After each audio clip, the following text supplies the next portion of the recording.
अस्सलाम वालेकुम जी। जैसा कि आप जानते हैं हमारा टॉपिक चल रहा है इंट्रोडक्शन टू बायोलॉजी।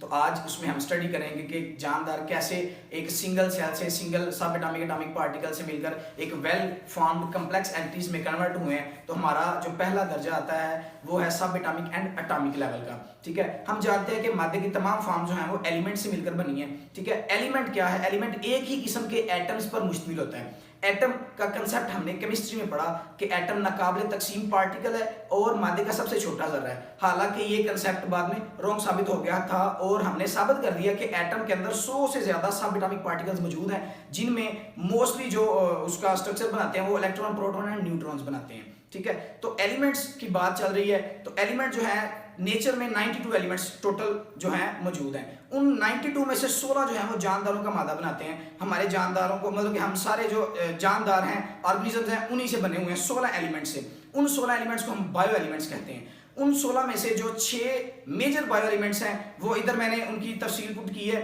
कि वो 99% बनाते हैं हमारे पूरे प्रोटोप्लाज्म का। तो ये देखें, वो है पहला ऑक्सीजन है जो कि सबसे ज्यादा प्रोटोप्लाज्म का हिस्सा है, 65%। कार्बन है 18%, हाइड्रोजन है 10%, नाइट्रोजन है 3% एंड फिर calcium and phosphorus 2 and 1% respectively. तो वो है बायो एलिमेंट्स और बाकी जो 10 है वो सिर्फ 1% बनाते हैं। तो ये था सब atomic and atomic level of organisation के जानदारों की तंजीम जो शुरू होती है वो एटॉमिक लेवल से शुरू होती है। इसके बाद हमारा जो अगला दर्जा आ जाता है तंजीम का वो मॉलिक्यूलर लेवल। जब एटम्स आपस में मिलते हैं, अब मिलने का प्रोसेस हमने केमिस्ट्री में पढ़ा हुआ है कि आयनिक और मॉलिक्यूलर बॉन्डिंग के जरिए जुड़ते हैं। तो जब एटम्स आयनिक और कोवलेंट बॉन्डिंग के जरिए आपस में जुड़ते हैं तो मॉलिक्यूल्स क्रिएट करते हैं। मॉलिक्यूल जो है वो भी हमारी तंजीम का एक दूसरा दर्जा है। मॉलिक्यूल्स में दो स्ट्रक्चर आ जाते हैं, उसकी दो टाइप्स आ जाती हैं, एक है माइक्रो मॉलिक्यूल, एक है मैक्रो मॉलिक्यूल्स। जिनका मॉलिक्यूलर वेट ज्यादा होता है वो मैक्रो मॉलिक्यूल्स कहलाते हैं, जैसे कि स्टार्च है, प्रोटीन है, ठीक है, लिपिड्स हैं, वो मैक्रो मॉलिक्यूल्स में आता है क्योंकि उनका मॉलिक्यूलर वेट ज्यादा होता है, उनके अंदर ज्यादा बायो एलिमेंट्स ने पार्टिसिपेट करके इनको बनाया होता है। फिर है माइक्रो एलिमेंट्स। तो माइक्रो का लफ्ज़ी मतलब मैंने आपको ऑलरेडी बताया है, ठीक है, बहुत कम इसका जो है वैल्यू होती है। तो माइक्रो मॉलिक्यूल्स वो मॉलिक्यूल्स हैं जिनका मॉलिक्यूलर वेट बहुत कम होता है, जैसे H2O पानी जो है, ठीक है, कार्बन डाइऑक्साइड जो है CO2। तो ये थी मॉलिक्यूलर सब डिवीजन जो है। इसके बाद हमारा अगला लेवल आता है organelles and cell level.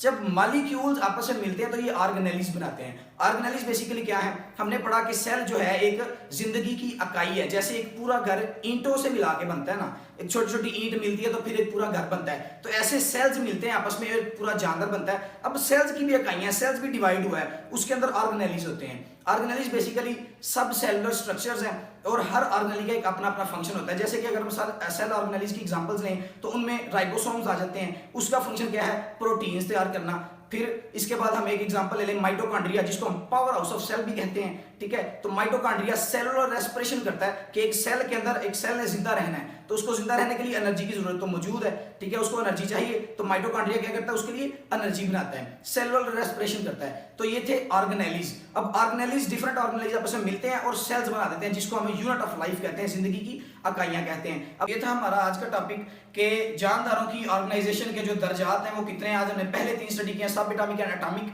Level. उसके बाद जब एटम्स आपस में मिलते हैं तो मॉलिक्यूल्स बना देते हैं, मॉलिक्यूल जब आपस में मिलते हैं तो ऑर्गेनेलिज बनाते हैं और ऑर्गेनेलिज जो हैं सेल्स क्रिएट कर देते हैं। आज हमने जो बेसिक स्टडी थी कि जहां तक सेल बनता है वहां तक हमने स्टडी कर लिया है। नेक्स्ट लेक्चर्स में इंशाल्लाह मजीद बड़े लेवल पर जाएंगे और उसको स्टडी करेंगे।